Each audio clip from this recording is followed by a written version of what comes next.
Harihi Om Sahana Vavatu Sahanao Bhunaktu Sahaviryan Karavavahai Tejasvinavadhitamastu vidvishavahai. Om Shanti Shanti Shanti. Om Jaya Shri Krishna Chaitanya Prabhu Nityananda Shri Advaita Gadadhara Shri Vasari Gaura Bhakta Vrinda.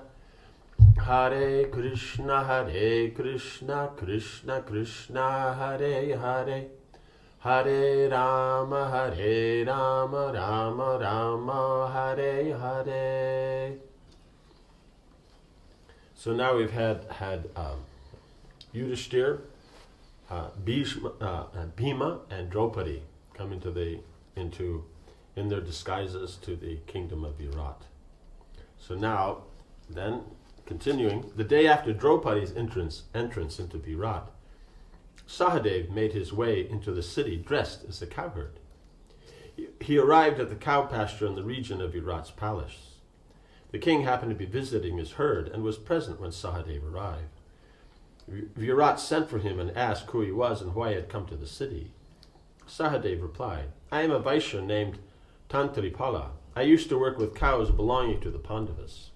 I am expert in handling cattle and desire to render you that service. Virat observed Sahadev's broad shoulders and long arms.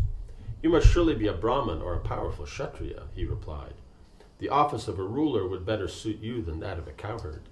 Tell me, from where do you hail, O afflictor of enemies? What engagement do you desire, and what payment? I used to reside in Indraprastha, and I took care of the innumerable cows there. Sahadev answered, I know everything about caring for cows. O king, I desire only my residence and upkeep, and will serve you to the best of my ability. The king accepted Sahadev's request. I have 100,000 cows. These, along with their keepers, shall be placed under your care. Live here in peace, and I shall ensure that you are provided with whatever you desire. So, just seeing them, you can tell that they're of, very special quality of personality and ability. And so, just like the others, then they think, no, you should be in a higher position. So, Bhima comes in, he becomes the head of the kitchen. Yudhishthir comes in and he becomes, immediately someone who's going to work with him on a personal basis and that. Draupadi, then everybody's a little worried about her because she looks like she's the queen of queens, which technically she is. And so, no, she's just going to do this service and stay out of the way. Some ask why she's so shy. That's because she likes to stay out of the way.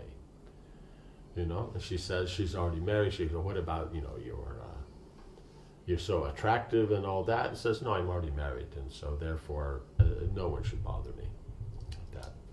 And so Sahadev also, then he comes in and he's just saying, he tells him, just you look like somebody who's a great Kshatriya. But when he explains, then he says, okay, then all my cows and all the keepers of the cows, they're under your control. The day after Sahadev's entry, another newcomer was seen making his way into the city, of huge body and adorned with clothes and ornaments of a woman. He went towards the king's palace, shaking the earth with his steps, even though he was walking with the gait of a broad-hipped woman. So, even though he's walking like a woman would walk, but at the same time as the earth would shake with his steps. He stood before the king with his body concealed by layers of colored silks. His arms were covered by numerous conch bracelets set with gold, and he seemed like a huge, gorgeously decorated elephant standing in the royal court. Virat looked at him in surprise. He asked his courtiers, who is this person? I have never seen such a one. When none of them could identify them, the king turned to Arjuna and said, you appear endowed with the might of a celestial. Young and dark complexioned, you look like a lord of elephants. Bracelets and fine gold earrings have braided your hair. You still shine like a god decked with garlands, and equipped with armor and weapons. Become my son or even myself. I am old and worn out. Therefore rule this kingdom in my place and let me retire. I cannot believe you are of the neuter sex. Right, means in other words, he's a eunuch. So he's says, I don't believe you that you come sit here, rule my kingdom, take over. I'm old, I can retire now.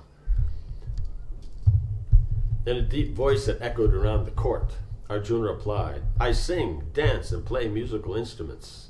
I am skilled in all these arts. O God among men, assign me to your daughter Uttara, and I shall be her dancing master. Please do not ask me how I acquired this form, for that would only add to my pain. Know me to be Brihan-Nala, a son or daughter without parents. So he always says, you look like this and that. They just, and you see with all of them, just down to business. No, I'm this. And so this is what I'd like to do. Virat stared with astonishment at Brihan-Nala. After testing you, I will happily place you as my daughter's instructor. I feel, though, that you deserve to rule the earth rather than to accept such a humble office. The king had beautiful women examine Brihan-Nala to ensure that he was free from lust. He also asked him to display his abilities of singing and dancing.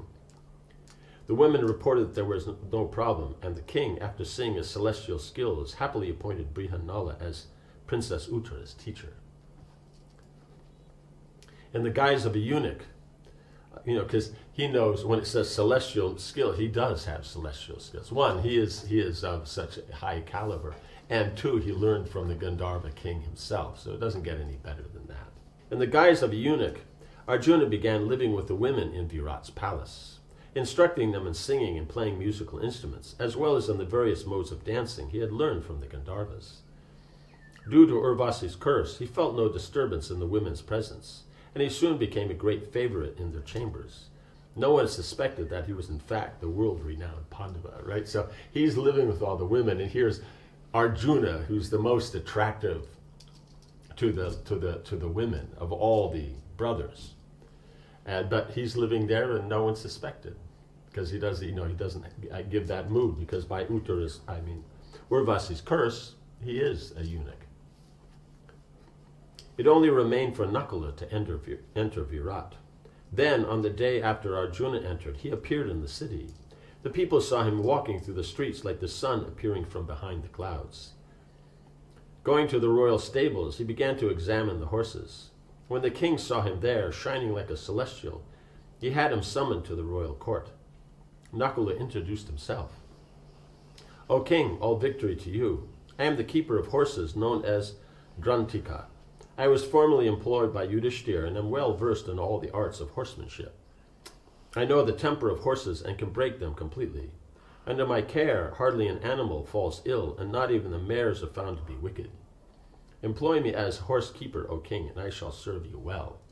Right, so he's making these points is that horses can become sick, so they hardly ever become that. And the mares, because sometimes they can get grumpy, but they always behave themselves. And the horses they can break completely means they can be completely trained. So they can be very peaceful in their situation, and if they're trained as war horses, they can be in the battle, never be disturbed. Because we know a few things that are used in the modern of how they would run, a few gaits that they use, and a few they can jump, and a few things like this, and some tricks. But in the Vedic thing, these horses were trained. They can do so many things. They can jump backwards, they can jump sideways, they can do all kinds of things that nowadays it's not even known the horses can do. Because they would be going, because if they're going and something happens, they can jump sideways and keep running, or they can go and then, or they're there and they can jump backwards and then go off. They can do all kinds of far out things. But so he knows all of this, and he can perfectly train them. Virat looked at the tall, powerful person before him. He seemed to be born of aristocracy. There was no doubt that he had the abilities he claimed. The king agreed to employ him. You shall take charge of my stables and all those who work in them, including my charioteers. You appear to me like a king yourself, and your sight is as pleasing to me as it must have been to Yudhishthira. I wonder how that flawless Pandava is faring in the deep forest without servants such as yourself. Having achieved the positions they desired, the 5 brothers and Draupadi began their final year in exile, unsuspected by anyone. So if you look at it, you might think as no, it's not possible that this, but at the same time as they're working for the Pandavas and Yudhishthir, and they're the best, so they would have the best.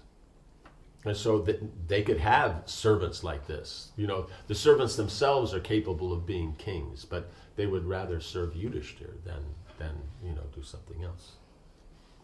Chapter 36. Draupadi again insulted. After 12 long years in the forest, waiting for the day they could reclaim their kingdom, the final year of busy city life passed quickly for the Pandavas. Yudhishthir diced with Virat, and thanks to the skills he acquired from Vrishaparva, won much wealth from the king. Because they'll have that. Because the thing, if he's not winning wealth, then how can he lose wealth? Because that's the whole thing, is that for the kings it's something real, so that something is to be staked. He secretly distributed his winnings to his brothers.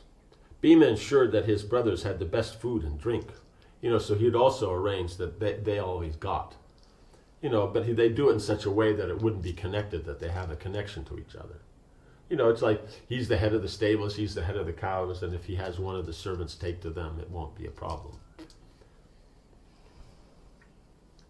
Like that. So Yudhishthir, he saw that they all got money so he could take care of their needs. Bhima saw that they all got nice food. From the ladies in the palace, Arjuna obtained many items of clothing, which he gave to his brothers, and the twins also shared with their brothers the wealth they earned from the king. The Pandavas lived so happily that it seemed they were back in their own home. They kept vigilant eyes on Draupadi and were always alert to danger from Duryodhana and his men. In the 4th month of their stay in Virat, there was a festival held in honor of Shiva. Among the festivities was a wrestling contest. Many powerful fighters from all over Bharata assembled in the city, roaring like lions. Those colossal-bodied men were maddened with power and strength. They strode about the wrestling arena, slapping their arms and chests. Virat honored them and organized a tournament between them. One wrestler, Jamuta, was the most powerful and emerged victorious from the contest. As he stood shouting out a furious challenge, none dared come forward to fight him. Virat then summoned his cook, Vallabha, and ordered him to fight. Bhima could not defy the king's order. Reluctantly, he prepared for the match, because he doesn't want to become famous. Right, Jamuta does. People know Jamuta and all this, but then who's this guy, this other? So he's going to have to be very careful. Although he enjoyed fighting, he was afraid someone would recognize him if he displayed too much power. Praying to Krishna that he would not be recognized, he went before the roaring Jamuta. The two wrestlers appeared like infuriated elephants, about to fight for leadership of the herd. A fierce fight ensued with the combatants locked together, each looking for the other's weak points. Their blows sounded like thunderbolts striking mountains. The crowds gasped and cheered in turn. Each fighter dashed the other to the ground, threw him, pressed him down by force, and whirled the other around. They slapped and kicked one another with tremendous power. Knees struck against knees, heads against heads, sound like two stones crashing together. As they fought, they shouted insults at each other. The crowd was delighted, some supporting Bhima and others Jamuta. Finally, Bhima, who had been withholding his full strength, decided to end the bout. He suddenly lifted his rival over his head and whirled him about. He spun him 100 times with such force that he fell unconscious. Then Bhima dashed him to the ground. Seeing the senseless Jamuta lying on the ground, Virat was overjoyed. He immediately gave Bhima valuable gifts and asked if there were any others who dared challenge him. When no one came forward, Virat ordered that he fight with lions, tigers, and elephants. Bhima overpowered many animals in the midst of the astonished crowd, but none had any idea of his actual identity. The king was pleased with all the Pandavas. By his celestial skills in the arts, Arjuna delighted Virat and the palace ladies. Nakula showed him many well-trained and swift horses.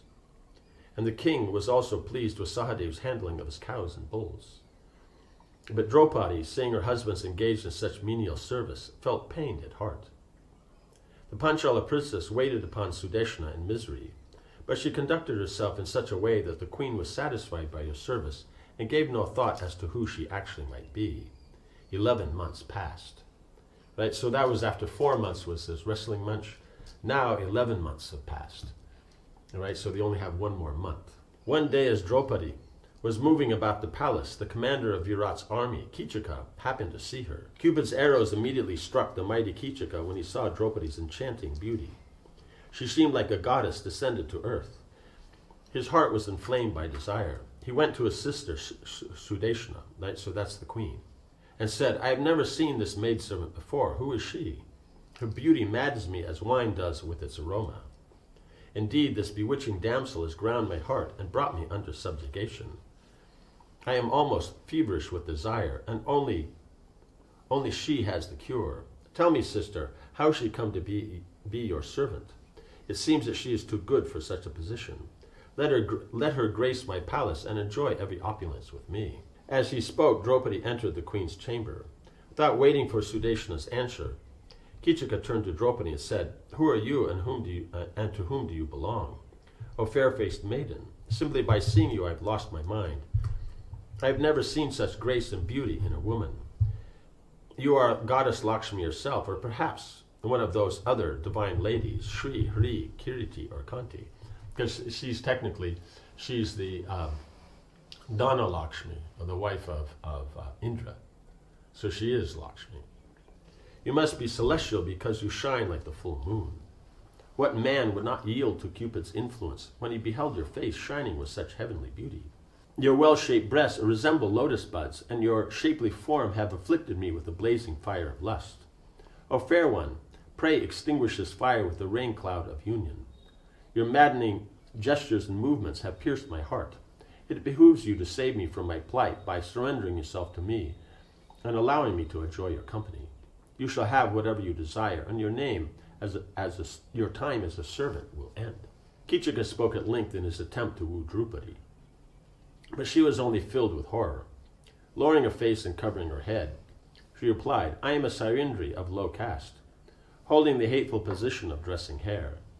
O hero, in desiring me, you wish for one who is not worthy of such an honor.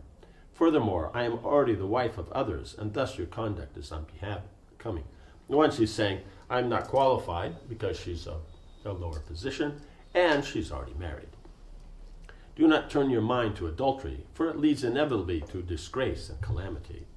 To fully abandon sin is ever the duty of the good. Kichika, whose senses were completely overpowered by lust, simply smiled. Without caring for the consequences, he addressed Draupadi in sweet tones. O timid one, it is not fair of you to reject me. Cupid enslaves me on your account. If you do not accept my proposal, then you will have to regret your decision. I am the lord of this realm. The people depend upon me for their safety. In heroism I have no rival on earth. My power and prosperity are without compare. Why do you turn me down in favor of a life of servitude? I shall bestow the kingdom upon you. Live with me in happiness and enjoy whatever you desire. Draupadi was disgusted by Kichika's shamelessness, and she became angry. O son of Asuta, do not needlessly throw away your life. 5 heroes always protect me. You cannot win me because I am already married to 5 Gandharvas of terrible prowess. They will not tolerate this insult and will doubtlessly slay you if you persist in your attempts to win me. You will have no refuge, even if you descend to the subterranean world or soar to the heavens, right? Because they're Gandharvas. Gandharvas can go anywhere. My husbands always crush their enemies. Why, Kichika, do you desire me like a child on a mother's lap who desires the moon? Look to your safety and leave me alone. Draupadi turned and quickly walked from the queen's chamber. Kichika was shocked and dismayed by Draupadi's stern refusal. He said to Sudeshna, Please do whatever is necessary to make this maiden incline towards me. If she does not accept me, I shall kill myself. Sudeshna pitied her brother in his disappointment. She said, I will find a suitable opportunity and send Sarindri to you to fetch something. In the solitude of your quarters, you'll be able to solicit her at leisure. She will then most likely become attracted to you. Kichika agreed to his sister's suggestion and returned to the palace, right? Because he's very qualified and all that. And on normal situations, then you would think, yes, she would be. You know, what girl would not be attracted? And especially if there's an opportunity to move up from being a maidservant, especially a lowly maidservant, a general maidservant, up to some, position of status and all that. So the queen, in thinking along the lines how ordinary persons would think, then thinks that this plan would work. But it won't work, as we shall see. Om Hare Krishna, Krishna Krishna, Hare Hare, Hare Rama, Rama Rama, Hare Hare. Jai Srila Prabhupada.